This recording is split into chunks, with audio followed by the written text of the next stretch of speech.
monsieur, bonsoir. Tendance de la consommation au menu de questions éco ce soir. Nous sommes en plein mois de Ramadan. Le trend de consommation, notamment en produits alimentaires, mais aussi médiatiques, est plus élevé que d'habitude. D'ailleurs, en termes de consommation de médias, elle a été accentuée par le couvre-feu. Et selon une étude réalisée par le Centre interprofessionnel d'audience des médias, le CIOMED, depuis le début de la crise sanitaire, télévision, réseaux sociaux, presse électronique ont enregistré des hausses à 2 chiffres, voire ont doublé leur audience. Concernant les habitudes d'achat et de consommation, la même étude indique que près de la moitié des foyers marocains ont diminué leur fréquence d'achat. Bien sûr, c'est une évidence. Le Covid-19 ou la Covid-19 a bouleversé les habitudes de consommation. Et selon une étude et une analyse du cabinet McKinsey, les 2/3 des consommateurs dans le monde redoutent les effets de cette pandémie à long terme. Même chez les plus optimistes, les dépenses devraient diminuer, la prudence restant de mise. Alors comment les consommateurs ont-ils ainsi adopté de nouvelles valeurs et de nouvelles habitudes de consommation? En quoi ces tendances mondiales affectent-elles le marché marocain et la tendance ici? Et toujours selon McKinsey, les générations les plus âgées sont désormais plus à l'aise avec le digital. D'ailleurs, de nouveaux segments de consommation ont franchi le cap du e-commerce qui s'impose aujourd'hui tel un vrai canal de vente pour beaucoup de catégories de produits. D'ailleurs, selon une autre étude, les consommateurs se tournent vers les marques qui les comprennent. Comment le Maroc se positionne-t-il sur ces segments et sur les tendances mondiales de la consommation à l'ère Covid et post-Covid? Mehdi Chahi, Executive Managing Director d'Innovative Research and Marketing, répondra à nos questions ce soir. Bienvenue à toutes et à tous.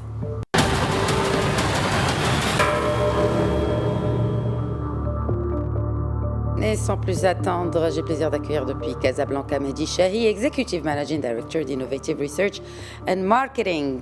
Bonsoir Mehdi Chahi, merci d'être avec nous ce soir.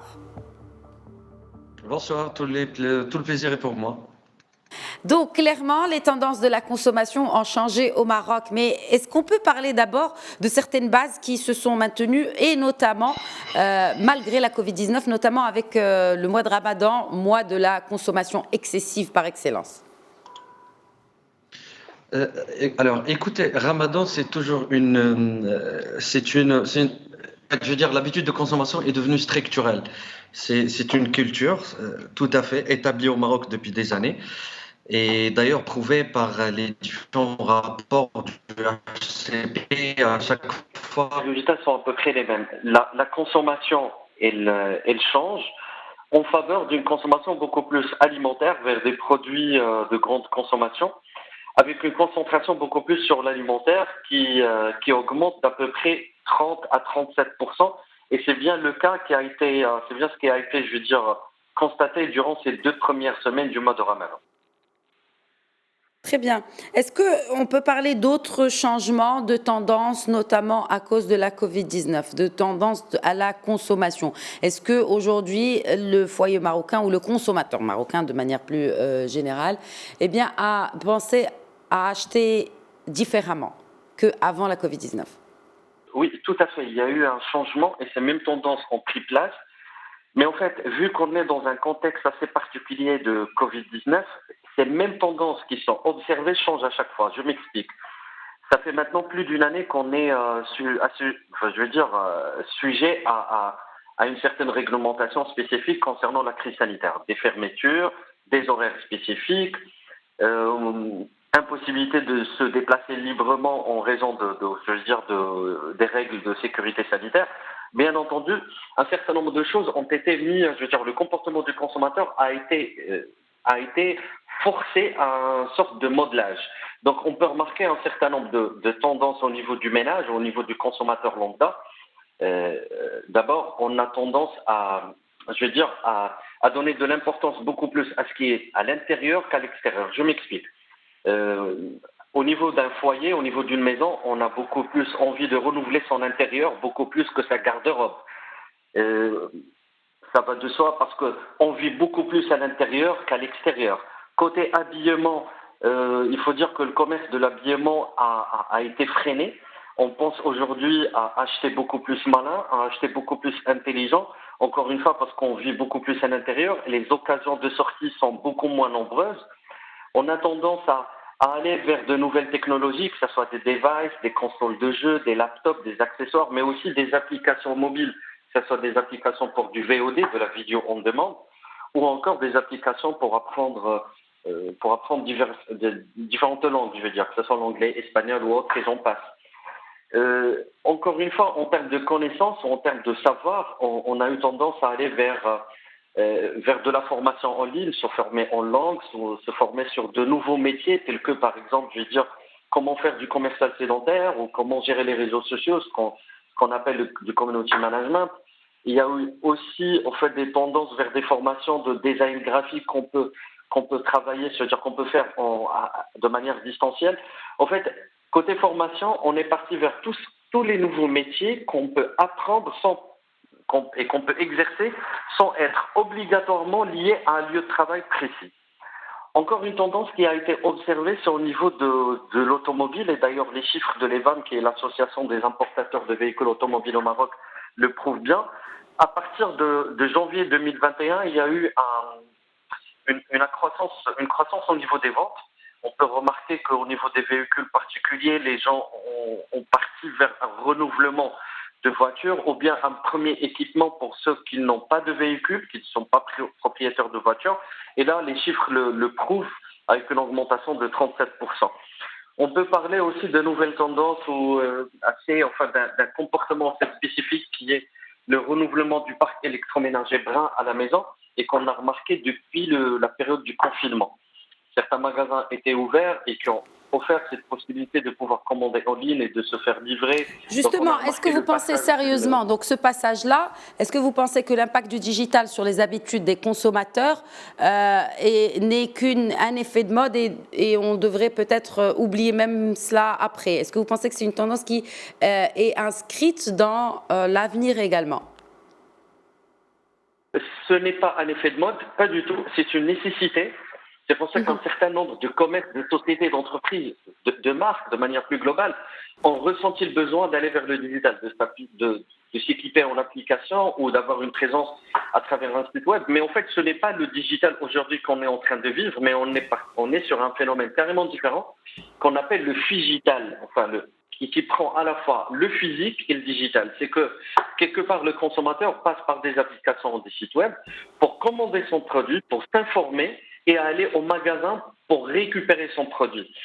Là, derrière, ce qu'il cherche, c'est à passer moins de temps, à ne pas faire la queue, c'est-à-dire au niveau du magasin, et bien entendu, à passer un minimum de temps possible au niveau du magasin. Ça, c'est un phénomène qui prend de plus en plus d'ampleur et qui va carrément à l'encontre de cette vision que certains peuvent avoir et dire comme quoi c'est juste un effet de mode durant le confinement ou le post-confinement. Pas du tout, je pense que c'est un comportement établi. Il y a aussi un autre comportement établi par rapport à notre consommation du digital. Depuis le confinement jusqu'à aujourd'hui, il y a eu plus de contenu qui a été créé, il y a eu plus de contenu qui a été consommé, donc beaucoup plus d'heures et passées sur les réseaux sociaux, que ce soit Facebook, Instagram ou j'en passe. Le nombre de pages web qui ont été consultées sont beaucoup plus importants relativement à l'année 2019. Donc en fait, c'est un comportement carrément, c'est-à-dire qui a été bafoué en profondeur, pour répondre à votre question. Oui, mais cela dit, est-ce qu'on peut dire qu'avec avec les revenus qui sont en baisse, eh bien, ces habitudes de consommation changeraient pour une consommation plus efficace et plus intelligente? Est-ce que c'est cet effet-là que l'on ressent aussi au Maroc? Alors, en parlant de revenus, oui, c'est vrai qu'il y a eu une baisse de revenus parce que rien qu'aujourd'hui, il y a eu une communication sur le taux de chômage, il est de 12,5 au premier trimestre 2021. Un chiffre officiel. Certainement qu'on va en communiquer davantage sur ce chiffre qui est très important et qui montre que quelque part, le revenu a baissé et Et cet élément-là est lié automatiquement au pouvoir d'achat. Oui, on cherche à consommer malin, on cherche à consommer local, on cherche à consommer des petites quantités, à n'acheter seulement au besoin, mais en fait, ce qu'il y a, c'est là, c'est pas seulement question de consommation, mais c'est question de rythme de vie. Et on peut prendre énormément de questions sur différents secteurs, que ce soit le secteur de transport en commun, je peux citer à titre d'exemple, les taxis qui autrefois opéraient le matin ne peuvent plus opérer le soir. Donc, imaginons un chauffeur de taxi, il devrait se partager les journées de travail avec un autre chauffeur. Donc, derrière, c'est une famille qui a moins de ressources et qui est obligée de consommer autrement, de dépenser autrement pour pouvoir subvenir à ses besoins. Ceci s'ajoute à ce contexte assez spécifique de Ramadan où on peut remarquer une certaine augmentation de prix à la consommation, que ce soit sur des produits tels que les fruits, tels que les légumes, tels que aussi le café ou le thé ou le cacao, mais aussi sur la catégorie viande et poisson.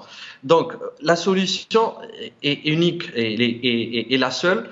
On le dit, c'est soit de trouver des petits boulots pour bricoler et pouvoir, je veux dire, quelque part survenir à ses besoins, mais en parallèle, repenser toute sa manière de consommer, toute la composition de son panier ménager. Ce que je suis en train de dire ne s'applique pas à toute la population parce que pas toute la population marocaine a vu son revenu baisser, a perdu son emploi.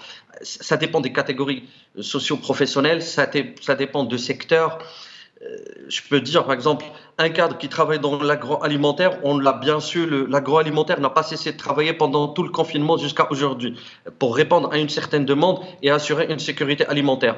Mais par contre, si on voit le secteur hôtelier ou les secteurs touristiques ou le secteur des agences de voyage, alors là, c'est carrément l'inverse. Moins de ressources parce qu'il y a moins de demandes du côté des consommateurs. Moi, ce que je peux dire, c'est en fait, c'est un système carrément lié et ça fait un effet domino. Donc finalement, le consommateur ira vers une certaine adaptation en consommant beaucoup plus, beaucoup moins et seulement en cas de besoin ou en nécessité. Et du coup, est-ce qu'on peut dire que Ramadan a atténué ces tendances-là ou au contraire, je parle vraiment là pour le coup pour les prix et pour la consommation. Est-ce qu'on a ressenti un effet Ramadan par rapport à cela selon vous? Alors, pour être honnête avec vous, Ramadan au Maroc, on le vit en deux temps. On le vit le jour, mais on a l'habitude de le vivre aussi le soir, bien entendu. Ça fait maintenant 2 ans qu'on a perdu cette habitude. On vit le Ramadan le jour. Et du coup, on a une sorte de course. De course. Rentrer chez soi vers 18h, 19h et ne plus ressortir. Bien évidemment que la consommation a été touchée, bien évidemment qu'on l'a ressenti. Je veux dire, oui et non à la fois. Oui, parce qu'on a toujours la consommation le matin, mais le soir, on a un certain nombre de commerces qui sont fermés. Il n'y a plus de taxi, il n'y a plus de transport, on ne bouge pas, les cafés sont fermés. Donc du coup, on a moins de consommation. On peut voir par exemple sur l'exemple de malls traditionnels marocains, les spécialiats qui sont fermés, les malls, les centres commerciaux modernes sont fermés. Oui, je dirais que oui, on l'a ressenti. C'est-à-dire on l'a ressenti malgré le fait que la consommation, elle est là, parce qu'on a besoin de consommer, on a besoin d'acheter des produits agroalimentaires. Mais les occasions, c'est-à-dire les occasions, les opportunités commerciales sont beaucoup plus importantes vu qu'un couvre-feu est appliqué et que sortir au-delà de 20 heures n'est pas possible. Très bien. Eh bien, on peut ne pas sortir au-delà de 20 heures, mais du coup, et vu que nous consommons énormément de digital, notamment après ce couvre-feu, bien sûr, les chiffres du e-commerce ont augmenté de manière exponentielle ces derniers mois. Alors, justement, si on y voyait plus clair, est-ce que finalement, on ne consomme plus aussi intelligemment que cela, parce que pour la simple raison que on va vers des produits dont nous n'avons pas besoin.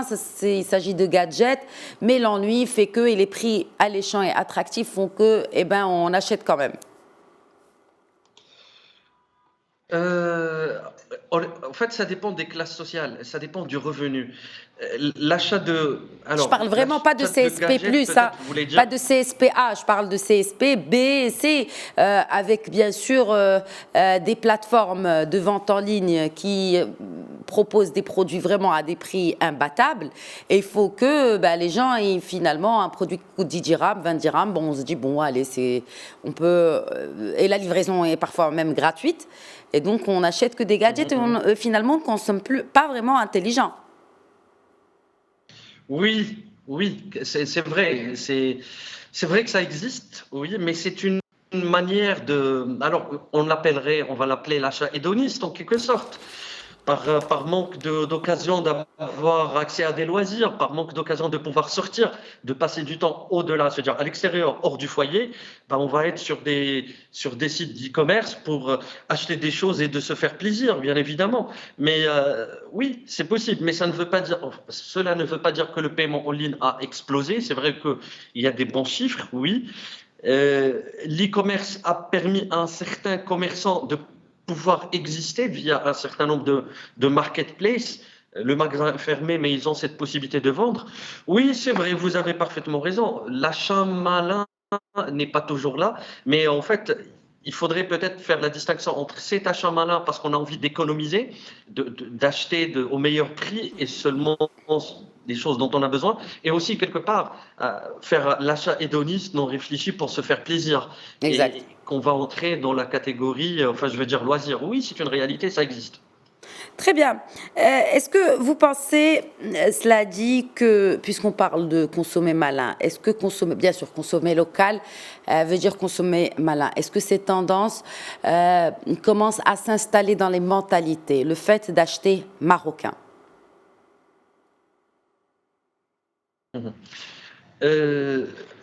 Sachant qu'on est en fait, l'économie marocaine, elle est en relation avec l'international. Un certain nombre de produits ne peuvent être commercialisés seulement s'il y a importation de matières premières. Bien évidemment, ça c'est quelque chose qui est bien connu.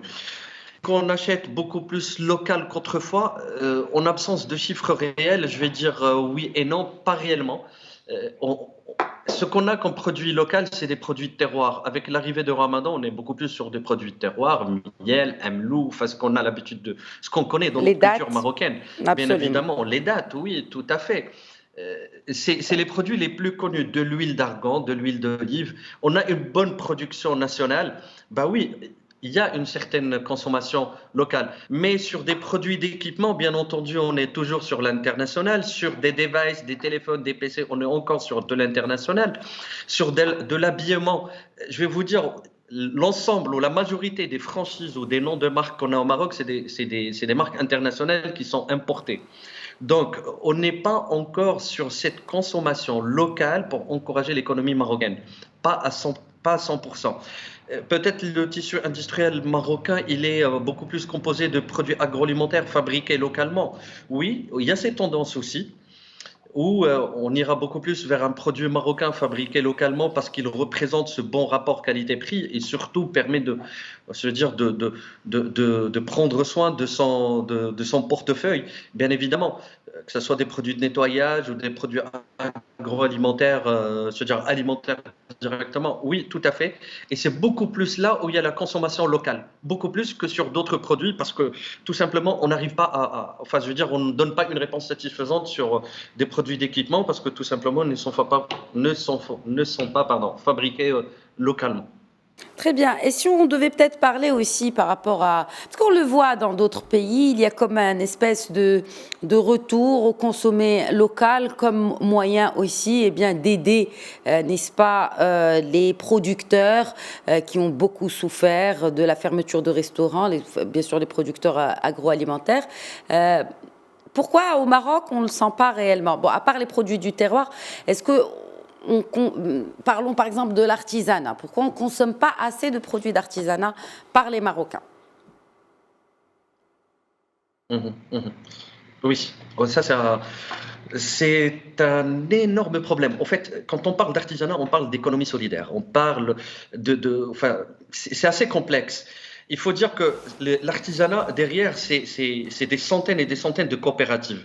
Ces mêmes coopératives, encore une fois, malgré plusieurs programmes qui ont été mis en place, que ce soit par des ONG, que ce soit je veux dire, des programmes qui sont conjointement mis en place entre le gouvernement marocain et américain, le gouvernement marocain et belge, et français, et espagnol. Enfin, il y a plein de programmes qui aident cette économie solidaire et ces produits de terroir qui émanent de coopératives à se développer. Mais en fait, d'abord, il faut qu'il y ait une certaine prise de conscience.